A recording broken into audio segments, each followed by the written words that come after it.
Good afternoon to all of you and welcome to all of you in OCIS PCS channel. कैसे हैं आप लोग? Hope so सभी अच्छे होंगे, पढ़ाई भी बहुत बेहतर चल रही होगी। तो हमारी यह सेशन जो चल रही है यह है 69th बीपीएससी को फोकस हम लोग कर रहे हैं और उसी के दृष्टिकोण से अगर देखें तो सबसे महत्वपूर्ण जिन जिन विषयों से सबसे अधिक सवाल आते हैं, जहाँ से क्वेश्चन सबसे अधिक आते हैं, हम लोग क्या करेंगे उन्हीं विषयों को लेकर के चल रहे हैं।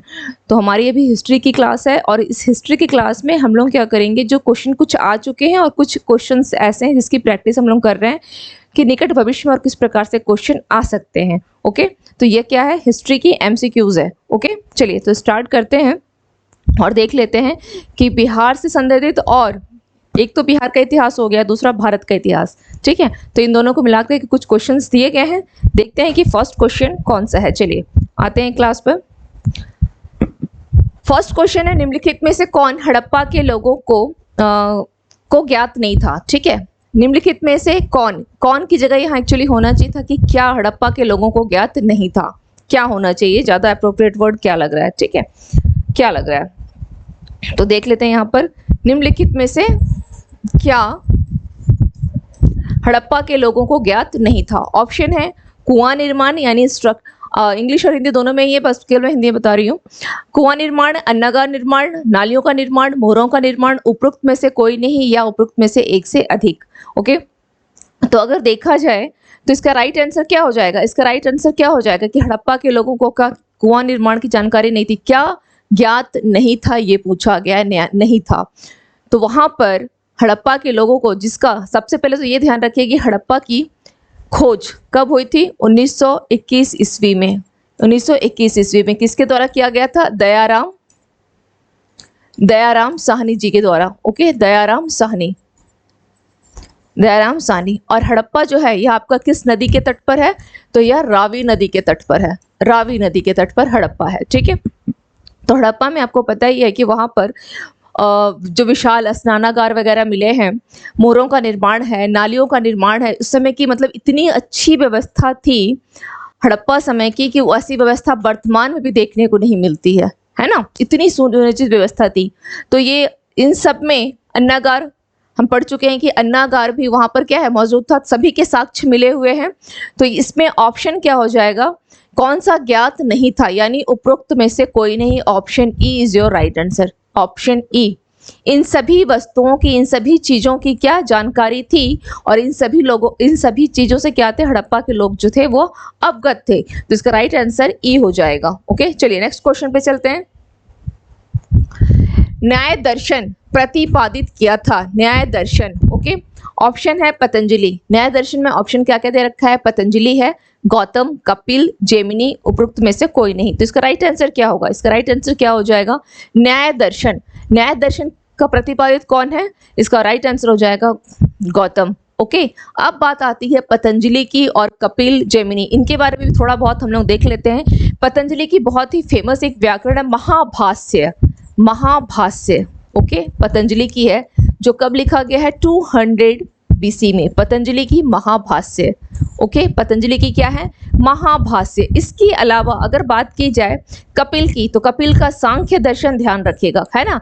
कपिल, ये सब कौन है, ये सब जो दिया गया, जो नाम आप देख रहे हैं, पतंजलि हो गए या गौतम, कपिल, या आपके पास यहाँ जेमिनी, ये सब कौन है, ये एक ऋषि के नाम है। ये सभी के सभी क्या है, ऋषि के नाम है ना, ऋषि के नाम है, मुनि के नाम है। तो कपिल मुनि, इन्होंने क्या किया था, सांख्य दर्शन का प्रतिपादन किया था। सांख्य दर्शन, सांख्य दर्शन। ऑडियो आ रही है ना, ठीक है, चलिए ऑडियो है। सांख्य दर्शन, ओके, सांख्य दर्शन, इनका सांख्य दर्शन के ये प्रवर्तक थे, सांख्य दर्शन के प्रवर्तक। क्लियर, सांख्य दर्शन के ये प्रवर्तक थे। नेक्स्ट है जेमिनी।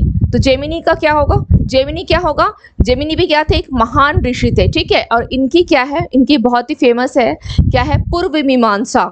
ओके, पूर्व मीमांसा।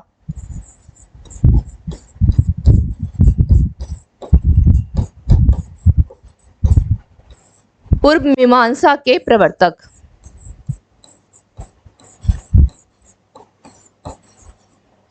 क्लियर, चलिए ये हो गया। नेक्स्ट क्वेश्चन पे आते हैं। नेक्स्ट क्वेश्चन देख लेते हैं क्या है।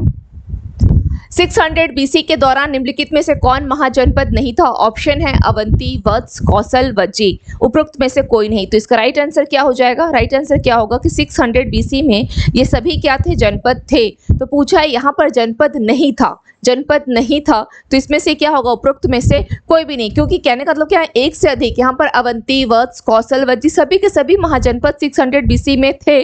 तो यहाँ पर ऑप्शन ई हो जाएगा, यहाँ पर ऑप्शन ई होगा। अब हम लोग थोड़ा बहुत यहाँ के अवंती के बारे में, थोड़ा वत्स के बारे में, थोड़ा कौशल और थोड़ा वज्जी को हम लोग देख लेते हैं। अवंती, अवंती जिसकी 2 राजधानियां हुआ करती थी, अवंती, ठीक है। अवंती का ही शासक कौन था? चंड प्रद्योत, जो कि किसका समकालीन था? बिंबिसार का समकालीन था। अवंती का शासक चंड प्रद्योत, ओके। यहाँ का शासक था चंद्र प्रद्योत, और इसकी 2 राजधानियां था। एक थी उत्तरी अवंती, ओके, एक है उत्तरी अवंती, और एक है, इसके 2 पार्ट में डिवाइड था, 2 पार्ट में डिवाइड था, उत्तरी अवंती और दक्षिणी अवंती, ओके। उत्तरी अवंती, आप यहाँ पर अगर ऐसे याद ना रहे राजधानी, तो उसको याद करने का तरीका क्या है? उत्तरी, ये ऊ से है, और यहाँ पर उज्जैन लिखते हैं, ठीक है। इसकी राजधानी कहाँ थी? उज्जैन, उत्तरी अवंती। दक्षिणी अवंती महिष्मती, महिष्मती, महिष्मती, कुछ नाम याद आया? महिष्मती साम्राज्य याद तो जरूर आ गया होगा, ठीक है ना। सबने मूवी देख लिया होगा, मूवी सबने देखा होगा। महिष्मती थी कि नहीं? महिष्मती साम्राज्य की महारानी, ठीक है। चलिए, उत्तरी अवंती उज्जैन, दक्षिणी अवंती महिष्मती। अब बात आती है वत्स की। और एक चीज ध्यान रखिएगा, अवंती, अवंती जिसको हम लोग वर्तमान में जो है, जो एमपी का रीजन है, ठीक है, वर्तमान में इसको हम बोल सकते हैं, वर्तमान में ये एमपी वाला रीजन में पड़ता है, ठीक है। वत्स, वत्स की राजधानी कहाँ है? वत्स की राजधानी, वत्स की राजधानी कहाँ है? यह है कौशाम्बी, कौशाम्बी, कौशाम्बी। और इस नाम से ही समझ में आ रहा है कि वर्तमान का जो आप प्रयागराज है, वर्तमान में क्या उसे हम जानते हैं? प्रयागराज के नाम से, ठीक है। इलाहाबाद से क्या हो गया है? ये प्रयागराज हो गया है, ये वर्तमान में ये एरिया, ठीक है। तो ध्यान रखिएगा, इसकी राजधानी है कौशाम्बी। कौशल, कौशल नरेश कौन था? प्रसन्नजीत, कौशल नरेश कौन था? प्रसन्नजीत, और इसकी राजधानी कहाँ है?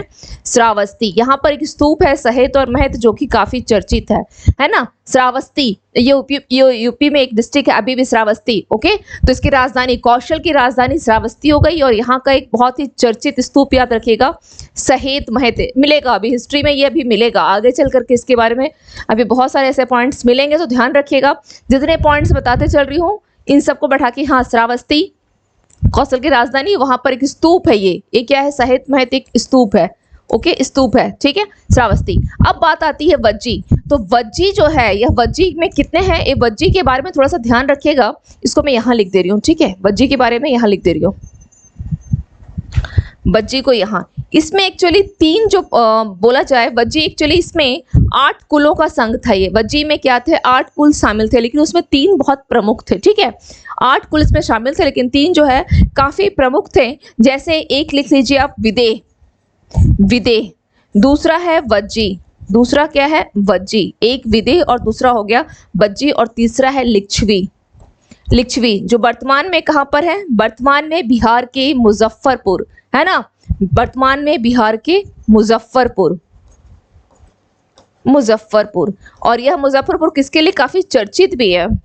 मुजफ्फरपुर किस लिए बहुत चर्चित है? शाही लीची के लिए, है ना। मुजफ्फरपुर आपका काफी चर्चित है शाही लीची के लिए, ओके। तो ये कुछ पॉइंट्स हो गए जो कि पूछा गया है कौन सा महाजनपद नहीं था, तो इनमें से क्या होगा? सभी के सभी जनपद थे 600 बीसी में, ओके। चलिए नेक्स्ट आते हैं, नेक्स्ट क्वेश्चन पर आते हैं। तृतीय बौद्ध संगति कहाँ आयोजित की गई थी? मैंने कहा था, मैं आपको क्लास में पहले भी बता चुकी हूँ कि प्रथम, द्वितीय और तृतीय तीनों संगति कहाँ आयोजित हुई है? बिहार में हुई है। केवल 4th जो संगति थी वो कहाँ हुई है? बिहार से बाहर, यानी वह कश्मीर के कुंडलवन में हुआ था, वो ध्यान रखिएगा। तो चलिए यहाँ पे बात करते हैं, क्वेश्चन पूछा गया है तृतीय बौद्ध संगति के ऊपर, तृतीय बौद्ध संगति के ऊपर, ठीक है। क्वेश्चन है तृतीय बौद्ध संगति के ऊपर।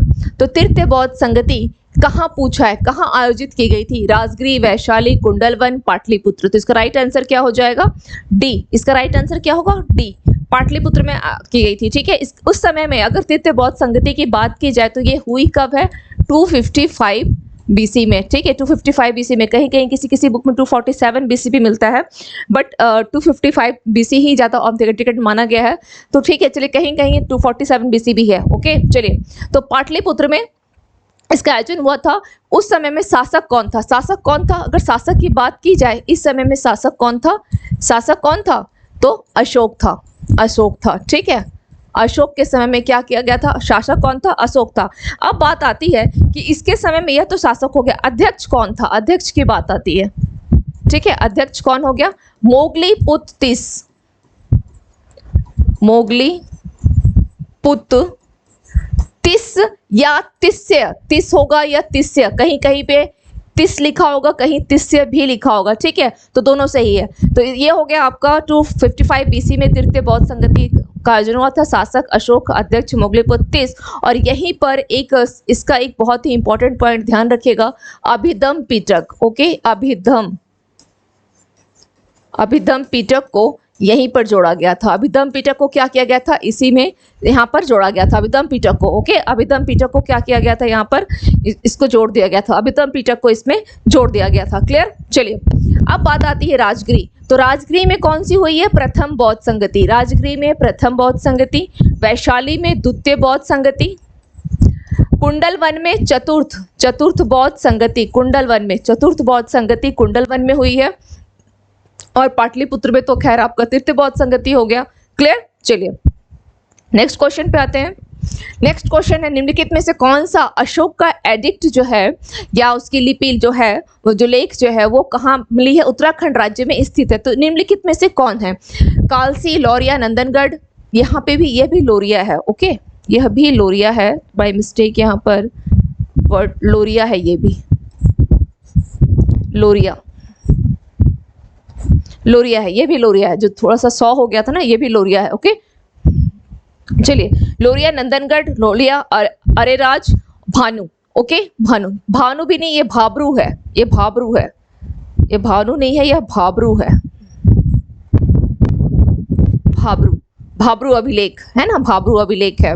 चलिए, तो पूछा गया है, सवाल पूछा गया है कि कौन सा अशोक का एडिक्ट जो है वह कहाँ है? उत्तराखंड राज्य में स्थित पूछा है।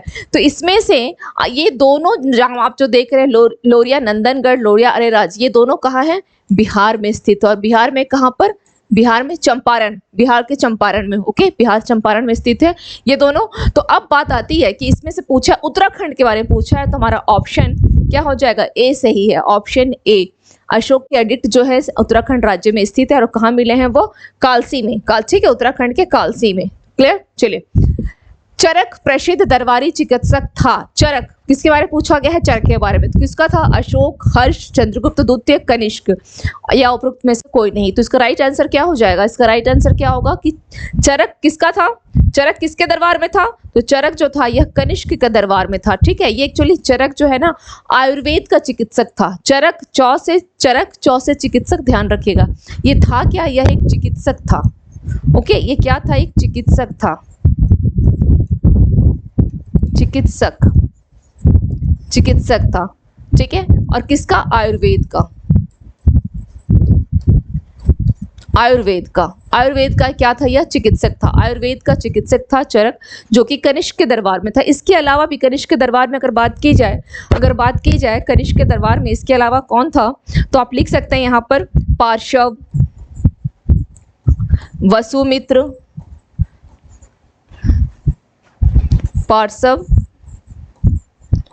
वसुमित्र, ठीक है, वसुमित्र का नाम आ सकता है, या फिर पार्श्व, वसुमित्र। आप अश्वघोष को भी लिख सकते हैं,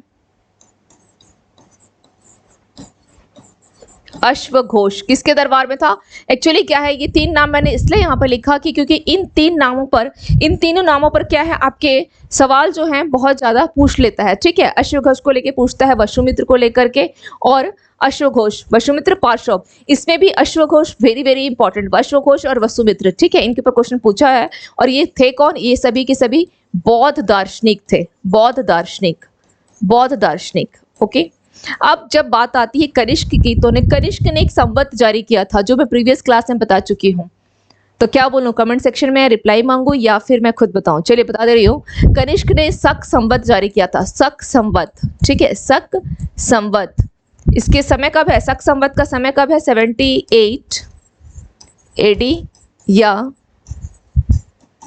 ईस्वी, 78 AD या ईस्वी। ठीक है, 78 AD ईस्वी इसने जो है शक संवत को जारी किया था। क्लियर। चलिए नेक्स्ट क्वेश्चन पे आते हैं। नेक्स्ट क्वेश्चन क्या है?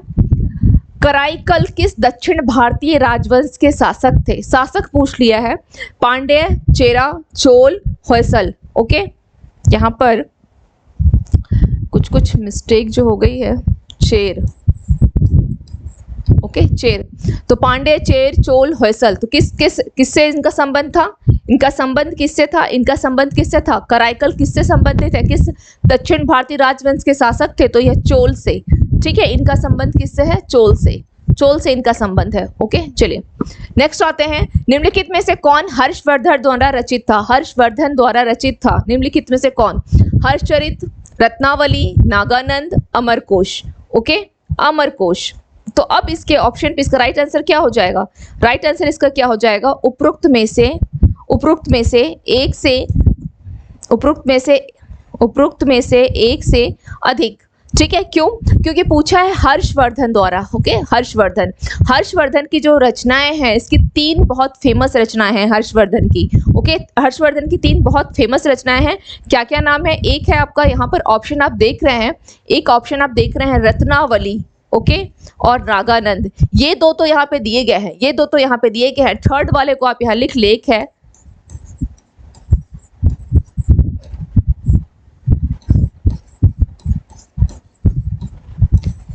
प्रियदर्शिका।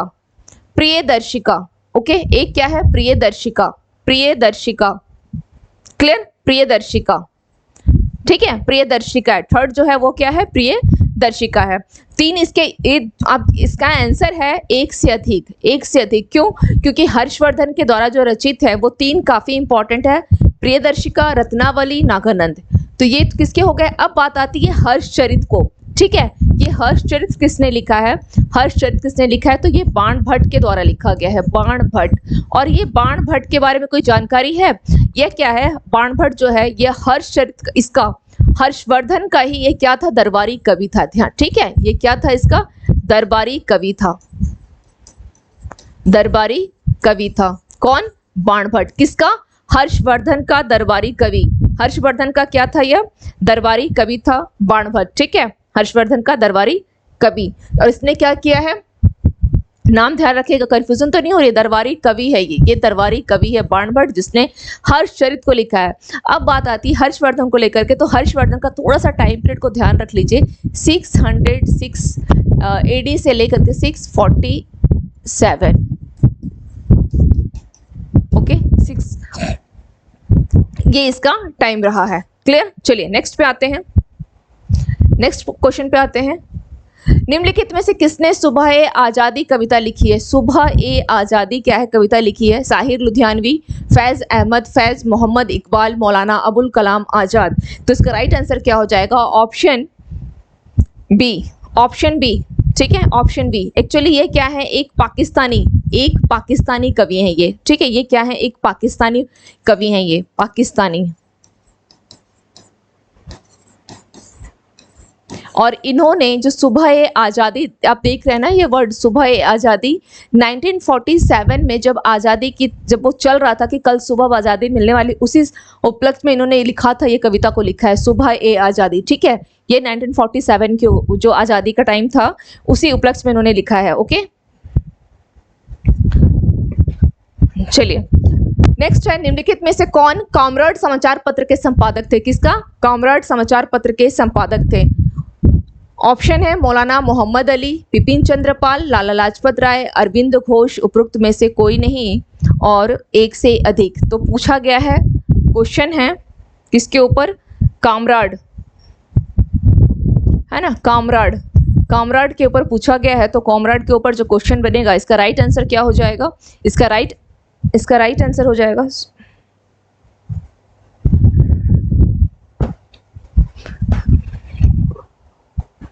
सॉरी, हाँ, इसका राइट आंसर क्या हो जाएगा? मौलाना मोहम्मद अली। इन्होंने कॉमरेड इन्हीं की है। ठीक है, कॉमरेड इन्हीं की है। और ये क्या है? एक अंग्रेजी की पत्रिका, अंग्रेजी में है। ओके, अंग्रेजी में है, यह अंग्रेजी में है। क्लियर। फर्स्ट थिंग, और कहाँ से इसको प्रकाशन किया गया था? कलकत्ता से। और कब किया गया था ये भी ध्यान रखिएगा। इसको किया कब गया था? 1900 1911 में, 1911 में। ठीक है, इनकी दूसरी पत्रिका, ये तो चलिए कामराड हो गई, इनकी एक और पत्रिका है हमदर्द। हमदर्द बड़ा प्यारा नाम है ना, हमदर्द। और ये किस में है? उर्दू में है, उर्दू में है हमदर्द। ये भी किसकी है? मोहम्मद अली की ही है हमदर्द। हमदर्द भी किसकी है? मोहम्मद अली की है। और ये कब की है? ये 1913 में। ठीक है, ये 1913 की है हमदर्द, 1913। और ये कब किया गया था? दिल्ली। इसका प्रकाशन कहाँ से है? दिल्ली से। तो ये दो पत्रिका जो है लेकर के याद रखिएगा, मौलाना मोहम्मद अली को लेकर, एक कामराड और दूसरा हमदर्द, एक कामराड और दूसरा हमदर्द। अब बात आती है बिपिन चंद्र पाल की। बिपिन चंद्र पाल, ठीक है, तो क्या इनके बारे में कुछ बिपिन चंद्र पाल का कोई बुक्स लिखना है, या लाला लाजपत राय, अरविंद घोष? ओके, चलिए बिपिन चंद्र पाल का युगांतर लिख लीजिए। युगांतर इनकी बहुत फेमस है, युगांतर लिख लीजिए। युगांतर बिपिन चंद्र पाल की है युगांतर। ओके, उसके बाद आती है अरविंद घोष की बात। ठीक है, अरविंद घोष, इनका एक बहुत चर्चित है वंदे मातरम। वंदे मातरम, वंदे मातरम। ठीक है, वंदे मातरम इनका काफ़ी चर्चित है। लेकिन उसके साथ में ये है कि इसमें लाला हरदयाल भी शामिल थे। ठीक है, वंदे मातरम में अरविंद घोष के साथ, यहाँ लिख दे रही हूँ, इनके साथ लाला हरदयाल भी शामिल थे। ठीक है, वंदे मातरम में लाला हरदयाल, लाला हरदयाल। एक्चुअली वंदे मातरम जो नाम की पुस्तक है ना, जो पत्रिका है, ये 2 टाइम्स लिखी गई है। एक जो अरविंद घोष और लाला हरदयाल लिखे हैं, थोड़ा सा कंसेप्ट क्लियर रखिएगा। अरविंद घोष और लाला हरदयाल यहाँ आप देख रहे हैं, ये दोनों मिलकर जब किए हैं तो 1906 का टाइम था। ठीक है, 1906 का टाइम था। और एक सिंगल वंदे मातरम, एक सिंगल वंदे मातरम जो केवल और केवल इनके द्वारा लिखा गया है, लाला हरदयाल के द्वारा। ठीक है, तो इन्होंने 1909 में, फिर दोबारा 1909 में। ठीक है, वंदे मातरम बोल के 2 पत्रिका थी, एक अरविंद घोष और लाला हरदयाल दोनों मिल करके 1906, और केवल लाला हरदयाल 1909 में, वंदे मातरम। Okay, Vande Mataram, clear. चलिए, बिपिन चंद्र पाल का युगांतर हो गया। ये कब लिखा गया था? ये 1886 की है। ओके, युगांतर जो है यह 1886 की है। ठीक है, चलिए नेक्स्ट देख लेते हैं। भारतीय स्वतंत्रता संग्राम के संदर्भ में निम्नलिखित में से कौन सी घटना सबसे पहले हुई थी? इस संग्राम के संदर्भ में ओके, सबसे पहले घटना कौन सी हुई थी? तो इसके लिए जाहिर सी बात है, हमें क्या याद होना चाहिए? इसका सही टाइम पीरियड याद होना चाहिए, इसका टाइम पीरियड याद होना चाहिए। तो देख लेते हैं, स्वराज पार्टी का गठन कब किया गया था? स्वराज पार्टी का गठन 1923। ओके, स्वराज पार्टी का गठन 1923 ईस्वी में किया गया था। कांग्रेस का बेलगाम सत्र जो है 1924 में हुआ था। ठीक है, और इसमें गांधी जी केवल एक, जो जिसकी कांग्रेस के, भारतीय राष्ट्रीय कांग्रेस का केवल एक अधिवेशन था जिसमें महात्मा गांधी भी जिसकी अध्यक्षता किए हैं, केवल एक बार, और वो वही ये कांग्रेस का यही बेलगाम अधिवेशन जो कर्नाटका में हुआ। ठीक है, ये बेलगाम कहाँ है? ये बेलगाम कर्नाटक में है। और कांग्रेस, गांधी जी केवल इसी अधिवेशन में, गांधी जी केवल और केवल एक सिंगल यही अधिवेशन थे जिसमें उन्होंने अध्यक्षता किया था, गांधी जी का अध्यक्षता। ठीक है, गांधी जी अध्यक्ष, ये एडिशनल फैक्ट से लिख दे रही हूँ। ओके, गांधी जी अध्यक्ष थे इस बेलगाम अधिवेशन। ये कब हुआ था? 1924 में, 1924 में। अब बात आती है चौरा चौरी कांड की। ये कब हुआ है? 1922 में, 1922। और मोपला विद्रोह कब हुआ है? 1921 में। मोपला विद्रोह कब हुआ है? 1921 में। ठीक है, तो अब पूछा गया है कि कौन सी घटना सबसे पहले हुई थी। सवाल ये है, सबसे पहले कौन सी हुई है? 1921, 1922, 1924, 1923। यानी राइट आंसर क्या हो जाएगा? मोपला विद्रोह। मोपला विद्रोह सबसे पहले क्या हुआ है? 1921 में मोपला विद्रोह हुआ है। चलिए नेक्स्ट क्वेश्चन पे आते हैं। नेक्स्ट क्वेश्चन क्या है? फॉरवर्ड ब्लॉक पार्टी का गठन सुभाष चंद्र बोस ने किस वर्ष में किया? तो इस क्वेश्चन से इतना तो समझ में आता है कि फॉरवर्ड ब्लॉक जो पार्टी है उसका गठन सुभाष चंद्र बोस ने किया है। ठीक है, तो इसका राइट आंसर क्या हो जाएगा? इसका राइट आंसर क्या होगा? सबसे पहले इस क्वेश्चन को, यहाँ स्टेटमेंट जो क्वेश्चन दी गई है इससे अपने आप में पहले एक इंफॉर्मेशन निकाले कि फॉरवर्ड ब्लॉक पार्टी का गठन किसके द्वारा किया गया? सुभाष चंद्र बोस ने किया। ठीक है, किया। सवाल है कि किस वर्ष किया है? देख लेते हैं, 1937, 1948, 1938, 1941। तो इसका राइट आंसर क्या हो जाएगा? इसका राइट आंसर क्या हो जाएगा? इसका राइट आंसर, इसका एक भी लग रहा है कि इसमें एक भी सही आंसर है, इसमें एक भी सही आंसर है। इसका राइट आंसर क्या होगा? उपरोक्त में से कोई नहीं, या एक से, अच्छा उपरोक्त में से कोई नहीं और एक से अधिक भी यहाँ दे दिया है ना, तो बस उपरोक्त में से कोई नहीं। ओके, उपरोक्त में से कोई नहीं। इसका राइट आंसर क्या हो जाएगा? उपरोक्त में से कोई नहीं। क्यों? क्योंकि सुभाष चंद्र बोस जी जब फॉरवर्ड ब्लॉक का गठन किए थे, इसके पीछे की हिस्ट्री क्या है? त्रिपुरी अधिवेशन हुआ था, है ना, जहां पर सुभाष चंद्र बोस जीत भी गए थे। अध्यक्षता उनको करना भी चाहिए था, लेकिन गांधी जी चाहते थे किसको? किसको बनाना चाहते थे? गांधी जी ये नहीं चाह रहे थे कि ये बने, है ना। तो उन्होंने क्या किया था? तो थोड़ा सा इसी मतभेद के कारण सुभाष चंद्र बोस क्या किए, त्रिपुरी संकट का जो अध्यक्ष बने थे, त्रिपुरी अधिवेशन से जो अध्यक्ष बने थे, उन्होंने अध्यक्षता से पद से इस्तीफा दे दिए। ठीक है, उस पद से इस्तीफा दे दिए और उसी समय में क्या हुआ था, फिर राजेंद्र प्रसाद जो है वहां पर अध्यक्ष बने थे।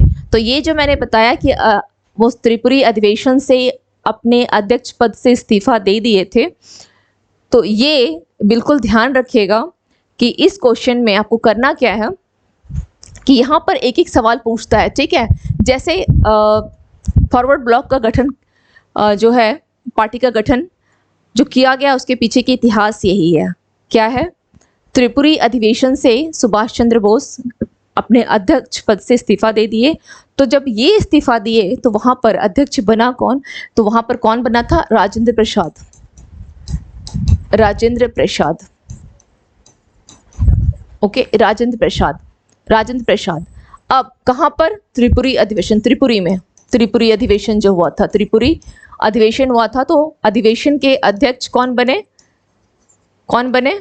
क्योंकि गांधी चाहते थे कि सिद्धारमैया बन जाए, वो नहीं बन पाए, तो वो हार गए थे चुनाव। ये अध्यक्ष ये बने। ओके, इसी कारण सुभाष चंद्र बोस थोड़ा सा उनसे, गांधी जी से मतभेद हो गया और वो बोले कि नहीं, मैं इस पद से इस्तीफा दे रहा हूँ। तो इस्तीफा देने के बाद ये बनाए गए। इन पे क्वेश्चन पूछता है, इसलिए है इंपॉर्टेंट है। तो त्रिपुरी अधिवेशन जो है ये हुआ कब है? ये 1939 में हुआ। इसी के जस्ट बाद क्या किए थे सुभाष चंद्र बोस? जब यहाँ से सुभाष चंद्र बोस जब इस्तीफा दिए, ठीक है, सुभाष चंद्र बोस यहाँ से क्या कर दिए थे? इस्तीफा देकर, यहाँ से इस्तीफा देकर क्या किए थे? इस पार्टी, फॉरवर्ड ब्लॉक पार्टी का गठन किए थे। फॉरवर्ड ब्लॉक पार्टी का गठन किया। तो इसका ईस्वी क्या हो जाएगा? 1939। 1939 में इसका गठन किया गया था, जो कि इसमें से एक भी ऑप्शन नहीं है। ओके, 38 में कौन सा अधिवेशन हुआ था? तो कांग्रेस का हरिपुरा अधिवेशन, जिसका अध्यक्षता किसने किया था? जिसका अध्यक्षता किसने किया था? सुभाष चंद्र बोस ने। जिसका अध्यक्षता किसने किया था? सुभाष चंद्र बोस ने इसका अध्यक्षता किया था। अध्यक्ष कौन थे? सुभाष चंद्र बोस। ध्यान रखिएगा 1938 और 1939 दोनों में, दोनों अधिवेशन में अध्यक्ष तो इन्हीं को चुना गया था, लेकिन 39 वाला पद से ये इस्तीफा दे दिए थे। ठीक है, चलिए नेक्स्ट पे आते हैं। नेक्स्ट क्वेश्चन क्या है? भगत सिंह के साथ दिल्ली के केंद्रीय विधानसभा में बम फेंकने के लिए कौन थे? भगत सिंह के साथ चंद्रशेखर आजाद, सुखदेव, बटुकेश्वर दत्त, राजगुरु, उपरोक्त में से कोई नहीं। तो इसका राइट आंसर क्या हो जाएगा? बटुकेश्वर दत्त। ओके, बटुकेश्वर दत्त भगत सिंह के साथ। कब ये बम कब फेंके थे? विधानसभा में जो बम फेंका गया था, ये कब फेंका गया था? भगत सिंह के साथ दिल्ली के केंद्रीय विधानसभा में बम जो फेंका गया था, बम फेंकना कब फेंका गया था? ये बम 1929 में, 1929 में।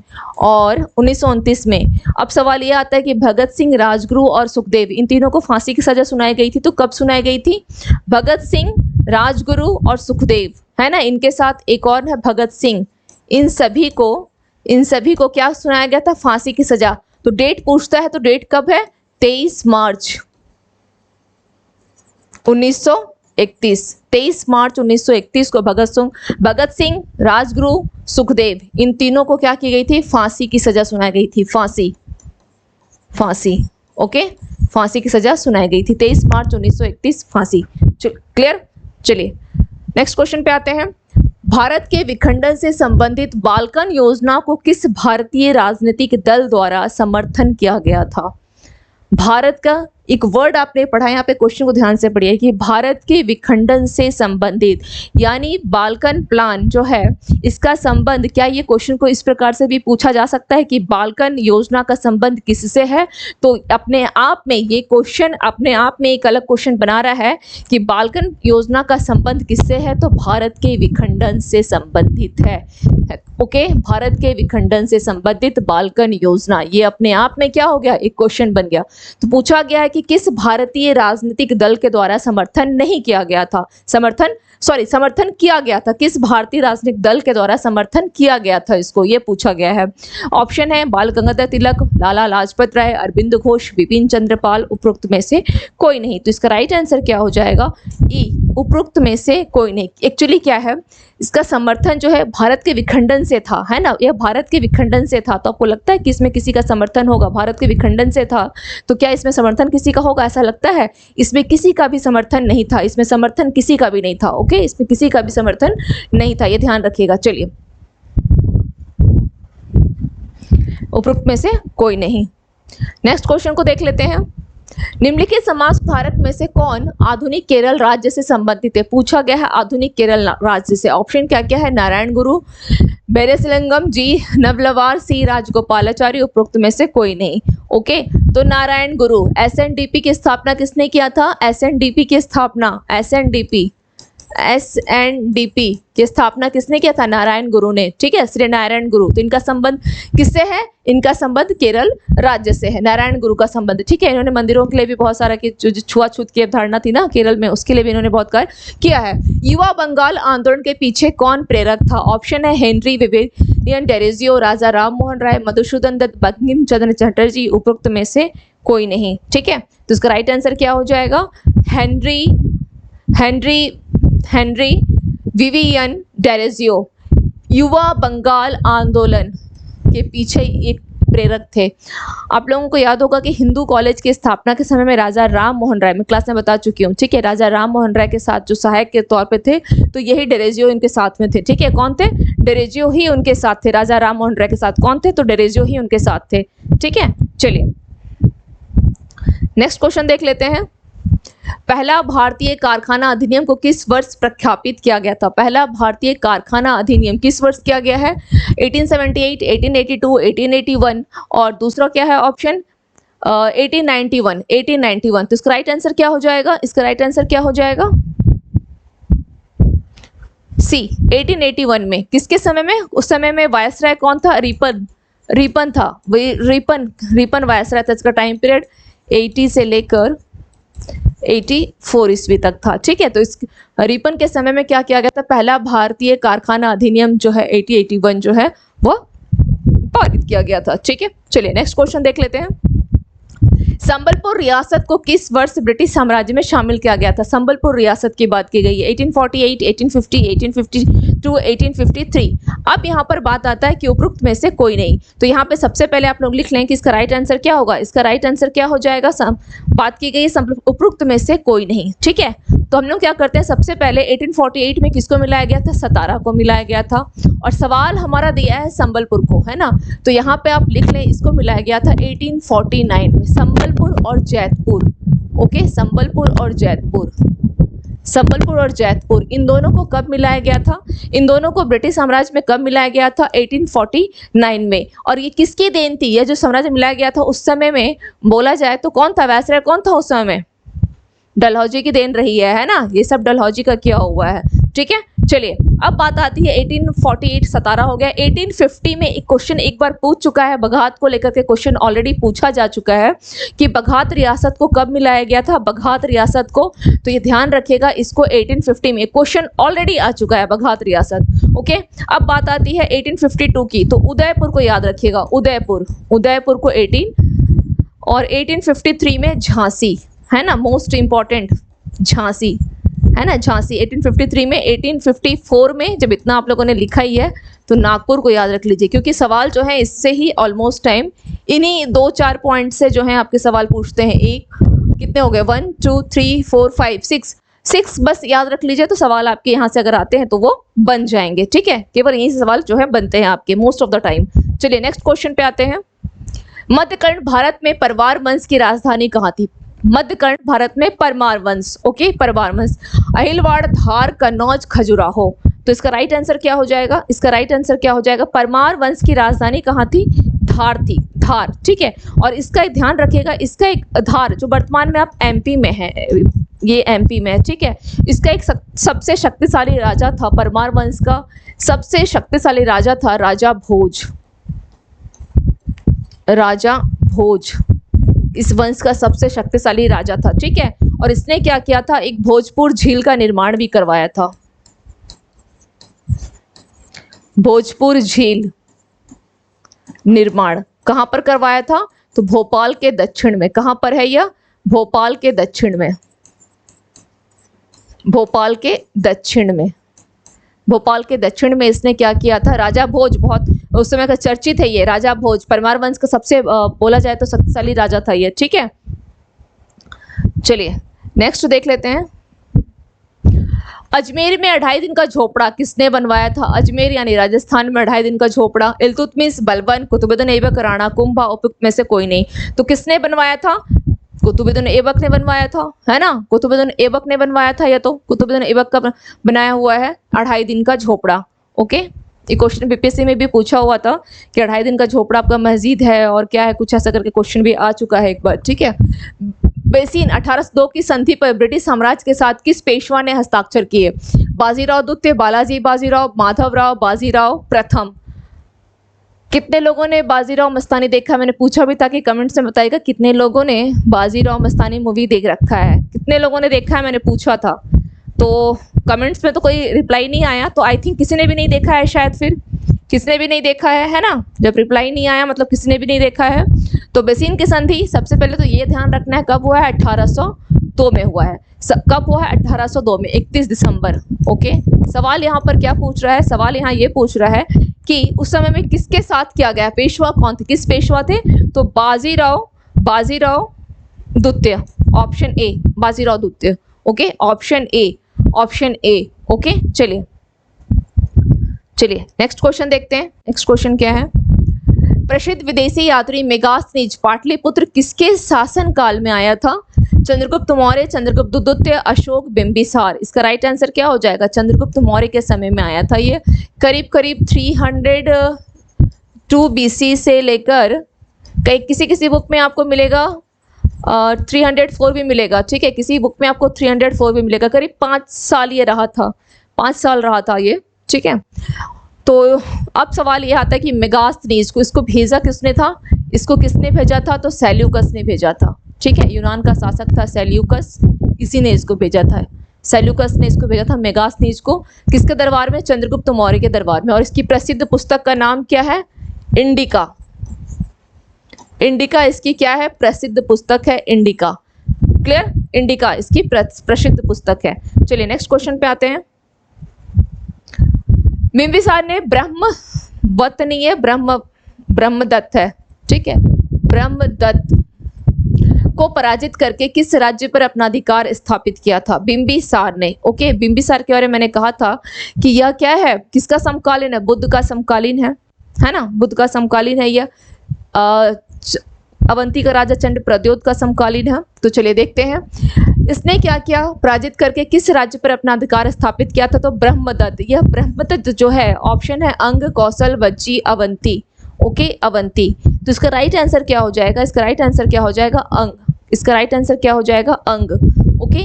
अंग का राजा था ब्रह्मदत्त। इसने क्या किया कि इसको पराजित करके अंग को अपने राज्य में मिला लिया था बिंबिसार ने, ठीक है। इसने क्या किया था, इसको पराजित करके ब्रह्मदत्त को अपने राज्य में मिला लिया था। अंग का राजा था ब्रह्मदत्त, ओके। चलिए नेक्स्ट क्वेश्चन देख लेते हैं।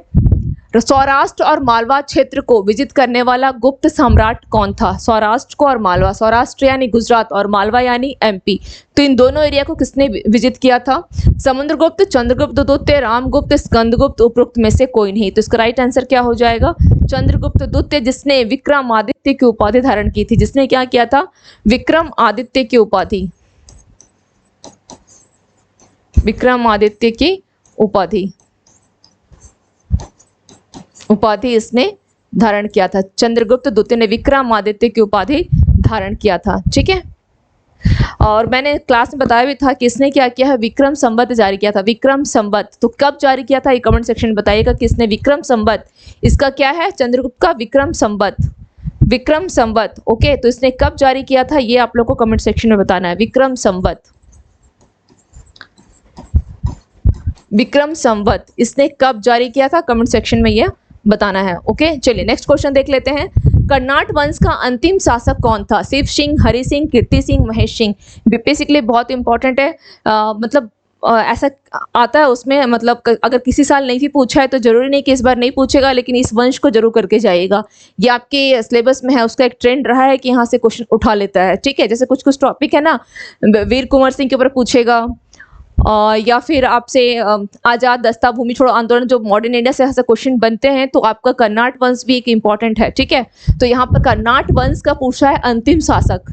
कर्नाट वंश का क्या पूछा है? अंतिम शासक। ओके, कर्नाट वंश का अंतिम शासक। तो यहाँ पे ध्यान रखिएगा, ये तो अंतिम शासक पूछा है। ऑप्शन है शिव सिंह, हरि सिंह। हरि सिंह इसका अंतिम शासक था। ठीक है, हरि सिंह, हरि सिंह। ओके, हरि सिंह। अब बात आती है कि इस वंश का स्थापना किसने किया था? इस वंश को स्थापना किसने किया था? ये पूछ लेता है, क्वेश्चन पूछता है, क्योंकि नान्यदेव ने। और कब किया था? 1097 ईस्वी में। ठीक है, और ये कर्नाट वंश है कहाँ? तो मिथिला वाले रीजन में पड़ता है, ये मिथिला में। ठीक है, और इसकी अगर राजधानी की बात की जाए, राजधानी कहाँ है? सिमरावगढ़। जितने पॉइंट्स यहाँ लिखे गए हैं, इन सभी पर क्वेश्चन आपका पूछता है। ठीक है, इन सभी पर क्या करता है? आपका क्वेश्चन पूछता है। सिमरावगढ़, सिमरावगढ़। ओके, सिमरावगढ़, इसकी राजधानी क्या है? सिमरावगढ़। तो ये सभी जो सवाल है इस पर आते रहते हैं। ठीक है, हरि सिंह इसका अंतिम शासक था, इसकी स्थापना नान्यदेव ने किया था। और भी कुछ कुछ ऐसे क्वेश्चंस आते रहेंगे तो बता दूंगी। ठीक है, लेकिन ये आपका इंपॉर्टेंट है, ये ध्यान रखिएगा। चलिए नेक्स्ट देख लेते हैं। तो आज की क्लास के इतने क्वेश्चन से, अगर रिगार्डिंग कोई भी डाउट्स हो तो आप लोग कमेंट सेक्शन में बिल्कुल पूछ लिया कीजिएगा, या फिर कॉल कर लिया कीजिएगा 10 बजे से लेकर के 4 बजे के बीच में। तो मिलते हैं फिर नेक्स्ट सेशन में। Thank you to all of you and have a nice day.